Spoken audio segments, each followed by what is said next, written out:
بسم اللہ الرحمن الرحیم۔ السلام علیکم پری 9 کلاس۔ آج آپ کے لیے اردو کا 10واں سبق پیش کیا جائے گا۔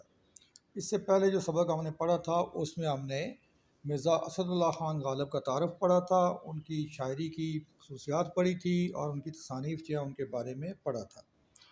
تو آج ہم ان کی جو غزل ہے اس نے ہم نے پڑھی تھی، آج کی تشریح بھی کریں گے، اس کے ساتھ ساتھ جو مشق ہے وہ بھی کریں گے۔ تو غزل چونکہ ہم پہلے پڑھ چکے ہیں لہٰذا اب اس کی تشریح کی جائے گی۔ تو غزل کا پہلا شعر ہے جس کو ہم مطلع کہتے ہیں کہ دل ناداں تجھے ہوا کیا ہے، آخر اس درد کی دوا کیا ہے۔ غالب اپنے دل سے مخاطب ہو کے کہتے ہیں کہ اے ناسمجھ دل تجھے کیا ہو گیا ہے، تو ہر وقت غمزدہ اور پریشان رہتا ہے، تیری سب سردگی اور دیوانگی نے مجھے اداس کر رکھا ہے، مجھے معلوم نہیں کہ ایسا کیوں ہوا ہے، تو ہی بتا کہ آخر اس تکلیف کا علاج کیا ہے تاکہ میں اس پر عمل کر کے سکون حاصل کر سکوں۔ غالب اپنی غزل کے اس مطلب میں اپنے ہی دل سے مخاطب ہیں کہ اگر تو تکلیف میں مبتلا ہے تو اس درد کا مداوع بھی تو ہی کر سکتا ہے۔ سوال کا مدعا استفسار ہرگز نہیں ہے، یعنی جواب اس کا سوال ہرگز نہیں ہے بلکہ ایک طرح کی ملامت ہے جو دل کو کی جا رہی ہے، دل کو کوس رہے ہیں، وہ دل کو ملامت کر رہے ہیں۔ تو اس میں دوسرا اس کا شعر دیکھیں کہ ہم ہیں مشتاق اور وہ بیزار، یا الہی یہ ماجرا کیا ہے۔ مشتاق کہتے ہیں چاہنے والے کو، ماجرا ہم کہتے ہیں قصہ یا کہانی کو، اور بیزار ہم کہتے ہیں ناراض ہونا، ناخوش ہونا۔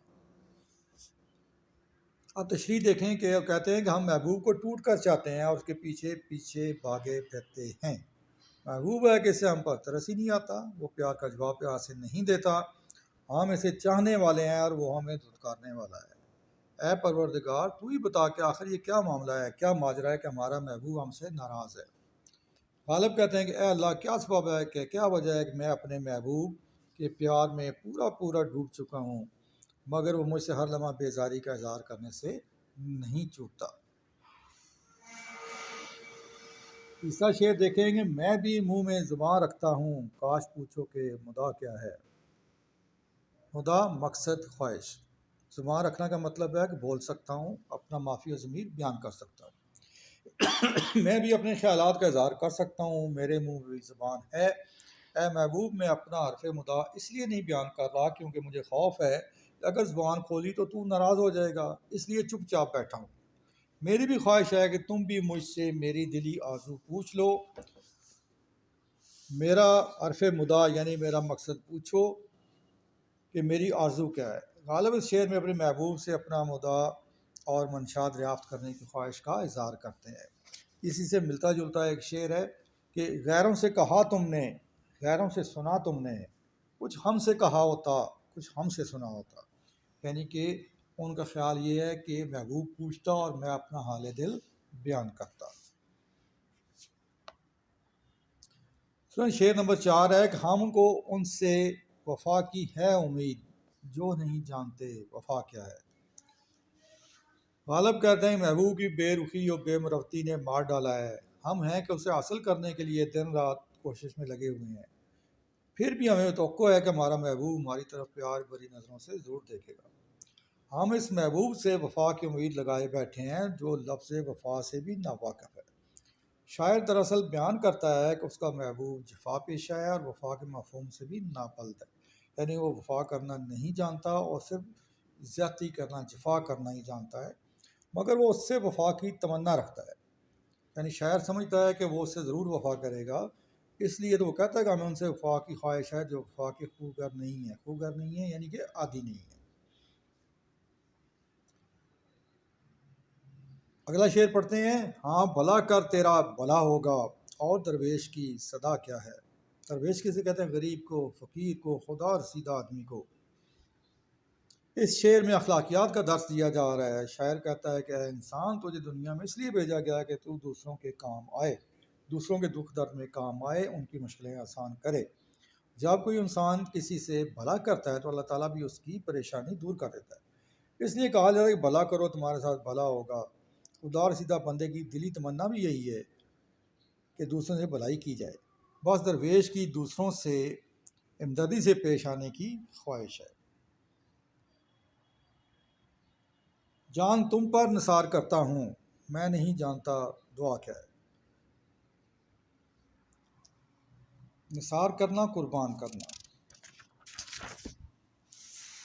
یعنی کہ اے محبوب میں چاہتا ہوں تمہاری خوشی کے لیے اپنی جان بھی قربان کر دوں، تمہیں حاصل کرنے کے لیے رات دن دعائیں مانگتا رہتا ہوں، میں دعا کی اہمیت سے ناواقف ہوں، لیکن مجھے پوری امید ہے کہ میری دعا ضائع نہیں جائے گی، اللہ تعالیٰ سے قبول کرے گا اور میرا محبوب مجھے ایک نہ ایک دن ضرور ملے گا۔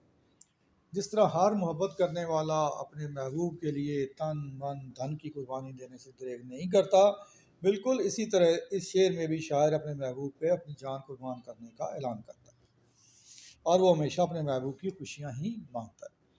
اب اسٹوڈنٹس ہم غزل کا مقطع پڑھتے ہیں، آخری شعر پڑھتے ہیں۔ میں نے مانا کہ کچھ نہیں غالب، مفت ہاتھ آئے تو برا کیا ہے، مانا تسلیم کیا، قبول کیا۔ غالب اپنے محبوب سے کہہ رہے ہیں کہ میں جانتا ہوں کہ میری یعنی غالب کی کوئی قدر و قیمت اور حیثیت نہیں ہے، میں تیرا چاہنے والا ہوں، میری تو خواہش ہے، تمنا ہے کہ تم مجھے حاصل کر لو، بے شک میں کچھ بھی نہیں ہوں، میری کوئی حیثیت نہیں ہے، لیکن اگر میں مفت میں تمہیں مل جاؤں تو اس میں کیا برائی ہے، تم مجھے حاصل کر لو، قبول کر لو، اس لیے میری ذات کو قبول کر لو۔ شاعر اپنی ذات کو اپنے محبوب کے لیے وقف کر دینا چاہتا ہے، غالب اپنے آپ کو مفت محبوب کے حوالے کرنے کا احسان جتانا چاہتے ہیں، جو عاشق کے لیے بلند ترین مقام ہوتا ہے۔ تو سر یہ ہم نے غزل خوانی کر لی، غزل پڑھ لی، تشریح پڑھ لی، اب انشاءاللہ ہم اس کی مشق کرتے ہیں۔ تو آگے آپ دیکھیں یہ اس غزل کے جو آپ کی مشقی سوالات ہیں ان کے جوابات لکھیں گے۔ کہ شاعر کو کن سے وفا کی امید ہے؟ شاعر کو ان سے وفا کی امید ہے جو یہ نہیں جانتے کہ وفا کیا چیز ہوتی ہے۔ شاعر نے کس سے ناداں کہا ہے؟ شاعر نے اپنے دل کو ناداں کہا ہے۔ کون مشتاق ہے اور کون بیزار؟ شاعر اپنے محبوب سے ملنے کا مشتاق ہے اور اس کا محبوب بیزار ہے۔ درویش کے لب پر کیا صدا ہے؟ درویش کے لب پر یہ صدا ہے کہ بھلا کر تیرا بھی بھلا ہوگا۔ غالب نے مقطع میں محبوب کو اپنی کیا قیمت بتائی ہے؟ غالب نے مقطع میں محبوب کو اپنی قیمت یہ بتائی ہے کہ وہ کچھ نہیں، ان کی کوئی حیثیت نہیں اور مول نہیں، مول نہیں یعنی قیمت نہیں، بالکل مفت ہے۔ تو آگے آپ دیکھیں کہ جملوں میں استعمال کر رہے ہیں الفاظ کو دل ناداں۔ تو دل ناداں کیا چیز ہے، کس کا؟ دیکھیں، ناسمجھ بے وقوف دل، جب انسان کوئی خوبصورت چیز دیکھتا ہے دل ناداں اس کے حصول کے لیے تڑپنا شروع کر دیتا ہے۔ سوہنے مشتاق کہتے ہیں چاہنے والے کو، غالب کو شکایت ہے کہ وہ مشتاق ہیں جبکہ محبوب ان کی طرف دیکھتا بھی نہیں۔ اور بیزار کسے کہیں گے؟ ناراض ناخوش شاعروں کے محبوب ان سے بیزار ہی رہتے ہیں۔ مدعا، مقصد، خواہش، دربار میں آنے والے ہر شخص نے اپنا مدعا بیان کیا۔ صدا کہتے ہیں آواز کو، فقیر نے دروازے پر صدا دی تو بچوں نے اسے روٹی کھلائی۔ یہ آگے دیکھیں سوال نمبر 3، غزل کے دوسرے شعر میں مشتاق اور بیزار کے الفاظ آتے ہیں، یہ معنوی اعتبار سے ایک دوسرے کی ضد ہیں، یعنی کہ مشتاق کہتے ہیں خواہش مند کو اور بیزار کہتے ہیں جو نہیں چاہتا۔ تو ان کے ایسے الفاظ جو ہیں وہ متضاد کہلاتے ہیں، جن کے معنی ایک دوسرے کے الٹ ہوتے ہیں۔ تو یہ چند الفاظ دیے گئے ہیں ان کے آپ آگے متضاد بھی دیکھیں گے۔ الفاظ ہے نادان، اس کا متضاد کیا؟ عقل مند اور دانا، نیکی برائی، آرزو آزاد، قیدی یا غلام، دن رات اور موت اور زندگی۔ فرینڈ اس میں جو قافیہ ہیں ان کی آپ ترتیب بار اپنی کتاب میں لکھنا ہے۔ قافیہ کیا ہوتا ہے؟ آخر میں آنے والے ہم آواز الفاظ جو ہوتے ہیں۔ اس میں کیا ہے؟ ہوا، ہوا، دوا، ماجرا، مدعا، وفا، صدا، دعا اور برا۔ تو فرینڈ یہ آپ کے لیے سبق تھا۔ اب آپ دیکھیں گے کہ آپ کی جو ٹیکسٹ بک ہے اس کے صفحہ نمبر 138 کے اوپر جو مشق ہے وہ ہم نے کرنی ہے۔ لکھا گیا کنایا کیا ہوتا ہے؟ کنایا کے لغوی معنی چھپی ہوئی بات کرنے کے ہے۔ اصطلاح میں کنایا ایسے لفظ یا لفظوں کے مجموعے کو کہا جاتا ہے جو مجازی یا غیر حقیقی معنوں کے لیے استعمال ہوتا ہے، یعنی جو معنی اس کی لغت میں دیے ہوتے ہیں وہ نہیں استعمال کیے جاتے۔ کنایا کے مجازی معنی لغوی معنی سے کچھ نہ کچھ تعلق رکھتے ہیں مگر یہ تعلق تشبیہ کا نہیں ہوتا۔ اب چند مثالیں دیکھیں۔ اس کو کالے نے کاٹا، کالا یہاں سانپ کا کنایا ہے۔ بیٹے کو عرصے بعد دے کر ماں کا کلیجہ ٹھنڈا ہوا، کلیجہ ٹھنڈا ہونا یہاں کنایا ہے خوشی اور راحت کے لیے، یعنی کلیجہ ٹھنڈا کیسے ہوا کہ اس کو خوشی اور راحت ملی۔ اپنے سفید بالوں کا کچھ خیال کرو، سفید بال یہاں بڑھاپے کے لیے کنایا ہے۔ جب سے چولہا ٹھنڈا ہوا کسی رشتہ دار نے خبر نہ لی. چولہا ٹھنڈا ہونا مطلب ہے غربت آ جانا. وہ بڑا تنگ دل ہے. تنگ دل سے مراد گھٹیا اور کنجوس آدمی کے لیے یہ کنایا ہے. یعنی وہ الفاظ جو کسی کے لیے، اب جیسے سانپ جو ہوتا ہے وہ، اگر ہم کہیں کہ اب سانپ کے جو اس میں لکھے ہوتے ہیں ڈکشنری معنی، وہ یہ ہوتا ہے کہ ایسا ایک مخلوق ہوتی ہے جس کے اوپر چانے سے ہوتے ہیں، اسکیل سے ہوتے ہیں اور اس کی ٹانگیں نہیں ہوتی ہیں.